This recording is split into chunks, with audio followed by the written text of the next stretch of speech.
professional ဘောလုံးသမားတို့ဖြစ်ဖို့အတွက်မျှော်လင့်ချက်ကြီးမာပြီးတော့အလားအလာရှိရဲ့အသက်15နှစ်အရွယ်ဘရာဇီးလူငယ်တိုက်စစ်မှုလေမီကာရယ်လီယန်ဒရိုဒါဆေးဘာက2026ခုနှစ်ဩဂုတ်လ1ရက်ပြီးခဲ့တဲ့စနေနေ့ကဘရာဇီးနိုင်ငံမာဆေအိုမြို့မှာဖြစ်ပွားခဲ့တဲ့တနက်ပစ်ခတ်မှုတစ်ခုအတွင်းမှာမှားယွင်းပစ်တက်ခံရပြီးတော့ကွယ်လွန်သွားခဲ့ရပါတယ်ဖြစ်စဉ်မှာမီကာရယ်ကမာဆေအိုမြို့မှာရှိရဲ့မြက်ထာကွင်းအနီးမှာကျင်းပပြုလုပ်တဲ့အပျော်တမ်းချစ်ကြည်ရေးဘောလုံးပြိုင်ပွဲအပြီးမှာ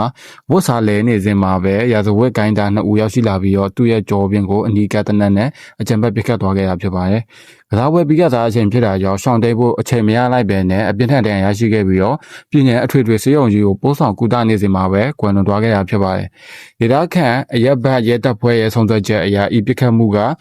မူရစေဝါမောက်ကိုဂိုင်းများကြားချင်းချင်းလက်စာချေဖို့အတွက်ကြိုးပမ်းတဲ့ဖြစ်စဉ်တစ်ခုဖြစ်ပြီးတော့ကွယ်လွန်သူလူငယ်လေးကဘယ်ရာဇဝတ်မှုဘယ်ဂိုင်းအဖွဲ့အစည်းနဲ့မှပတ်သက်မှုမရှိတာကြောင့်ဂိုင်းသားတွေက